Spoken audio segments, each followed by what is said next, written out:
This is the next video of chapter number 2nd.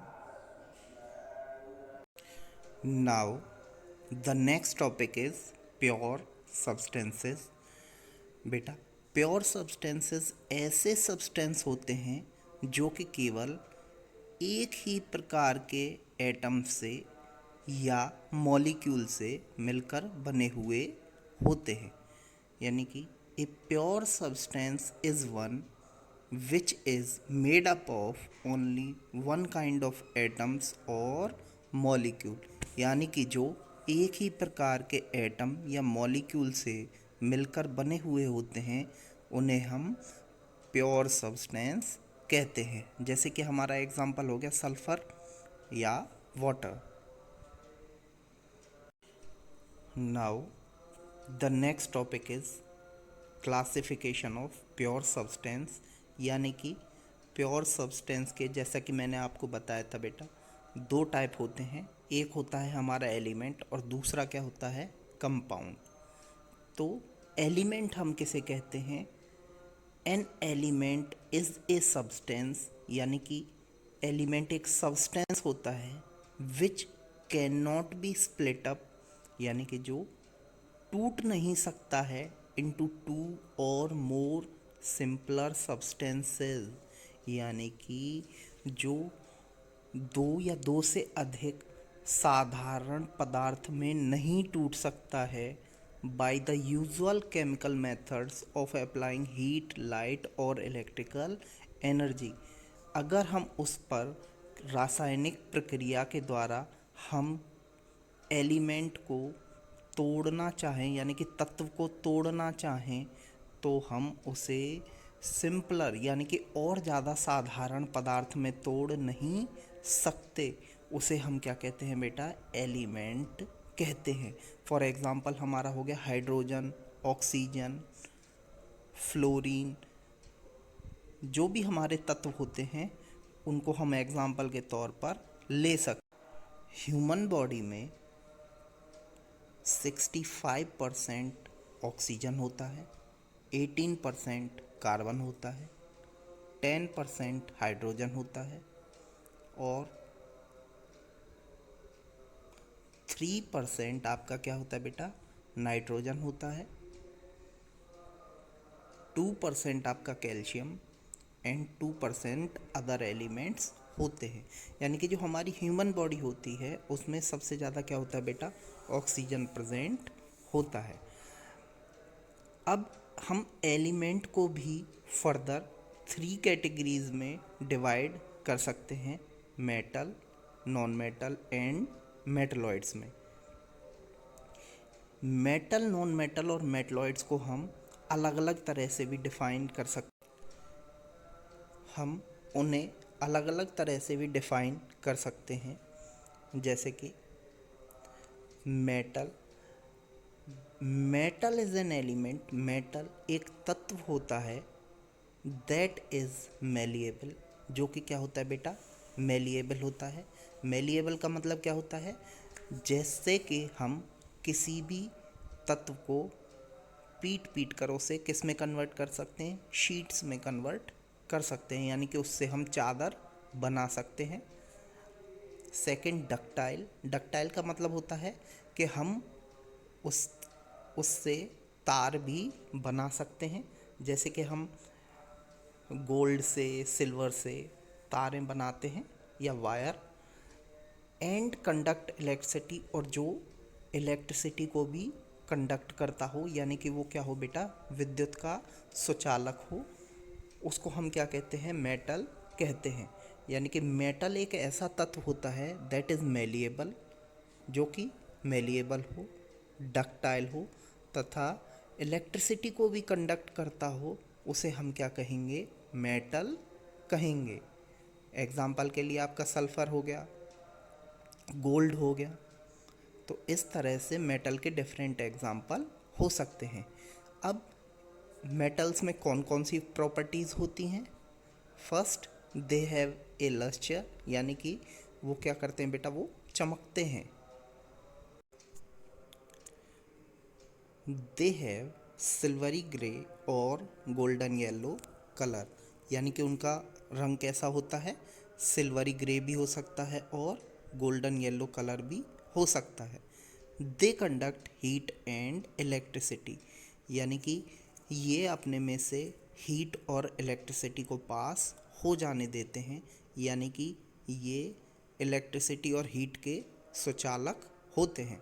They are ductile, जैसे कि मैंने आपको पहले भी बताया था, डक्टाइल का मतलब क्या होता है बेटा, can be drawn into wire, यानी कि हम उनसे खींच खींच कर तारे भी बना सकते हैं। They are malleable, malleable can be hammered into thin sheets, यानी कि हम उन्हें थिन शीट्स के रूप में भी कन्वर्ट कर सकते हैं, यानी कि हम उनसे पीट पीट कर पतली चादर भी बना सकते हैं। दे आर सोनोरस, ये कैसे होते हैं बेटा, सोनोरस होते हैं, यानी कि अगर हम उन्हें हिट करेंगे तो उनमें से बेटा क्या होगी, रिंगिंग साउंड आना शुरू हो जाएगी, यानी कि वो साउंड प्रोड्यूस करना शुरू कर देंगे। तो ये क्या है, ये सभी मेटल्स की करेक्टरिस्टिक्स हैं। जबकि नॉन मेटल क्या होता है बेटा, a non metal is an element, यानी कि नॉन मेटल तत्व होते हैं जो कि neither malleable nor ductile and does not conduct electricity, यानी कि ना तो वो मेलेबल होते हैं, ना ही वो डक्टाइल होते हैं, और ना ही वो इलेक्ट्रिसिटी को अपने में से पास होने देते हैं। फॉर एग्ज़ाम्पल क्या हो गया, जैसे कि ऑक्सीजन हो गया आपका, नाइट्रोजन हो गया, ये किसके एग्ज़ाम्पल होते हैं बेटा, ये नॉन मेटल के एग्ज़ाम्पल होते हैं। अब हम कुछ नॉन मेटल्स की प्रॉपर्टीज़ देखेंगे, जैसे they display a variety of colours, यानी कि ये कई कलर्स के हो सकते हैं। They are poor conductor of heat and electricity, ये क्या होते हैं बेटा, ये हीट और इलेक्ट्रिसिटी के कुचालक होते हैं, यानी कि इनमें से हीट एंड इलेक्ट्रिसिटी पास नहीं हो सकती। They are not lustrous, sonorous और मेलेबियल, यानी कि ना तो ये लस्ट्रस प्रॉपर्टी शो करते हैं, ना ही ये सोनोरस होते हैं, ना ही ये मेलेबल होते हैं, और ना ही ये डक्टाइल होते हैं। यानी कि नॉन मेटल्स को हम पीट पीट कर ना तो हम वायर में कन्वर्ट कर सकते हैं, ना ही हम इन्हें शीट्स में कन्वर्ट कर सकते हैं। So these are the properties of non metals.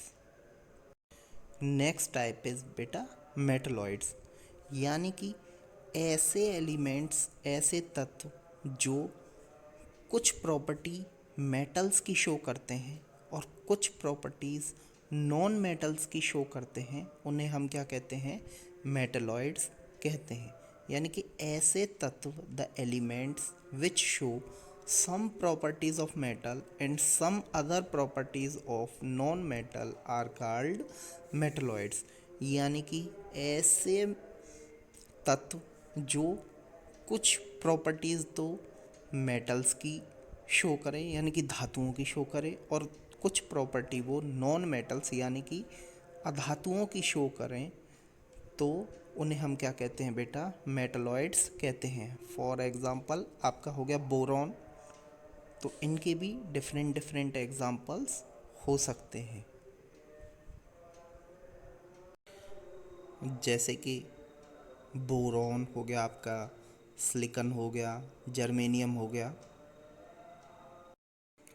Now बेटा कंपाउंड, कंपाउंड में आपको तीन चीज़ों का ध्यान रखना होगा बेटा।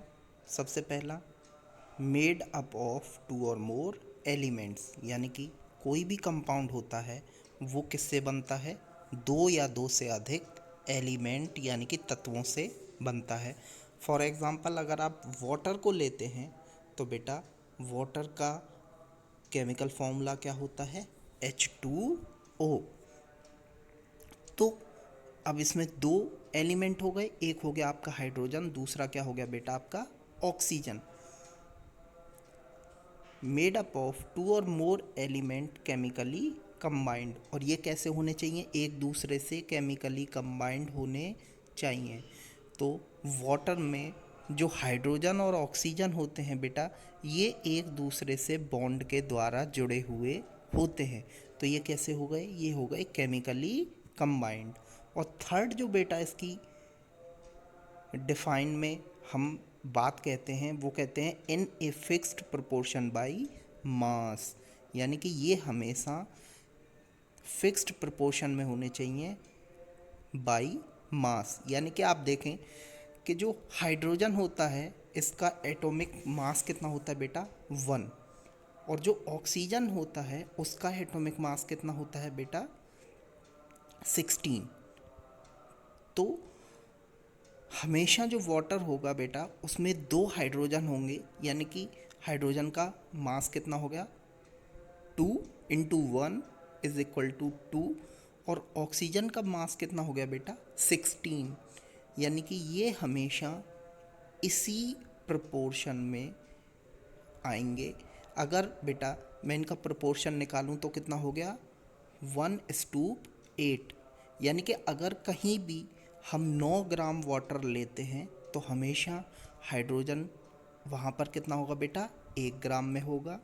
और ऑक्सीजन जो हमारा होगा वो कितने ग्राम में प्रेजेंट होगा बेटा? वहाँ 8 ग्राम में प्रेजेंट होगा। कैसे? कि मैंने इनका सिंपल रेशो निकाल दिया। अगर मैं हाइड्रोजन कितनी परसेंट है बेटा? 2। और एटॉमिक मास कितना हो गया उसका? 1। यानी कि 2 इंटू 1 कितना हो गया? 2। और ऑक्सीजन का एटॉमिक मास कितना हो गया बेटा? 16। यानी कि ये कितना हो गया? 2:16। अगर मैं इसका सिंपल रेशो निकालूंगा तो कितना निकलेगा? 1:8। यानी कि 1:8। तो इस तरह से वाटर जहाँ पे भी प्रेजेंट होगा उसमें 1 ग्राम हाइड्रोजन होगा और 8 ग्राम ऑक्सीजन प्रेजेंट होगी 9 ग्राम वाटर में।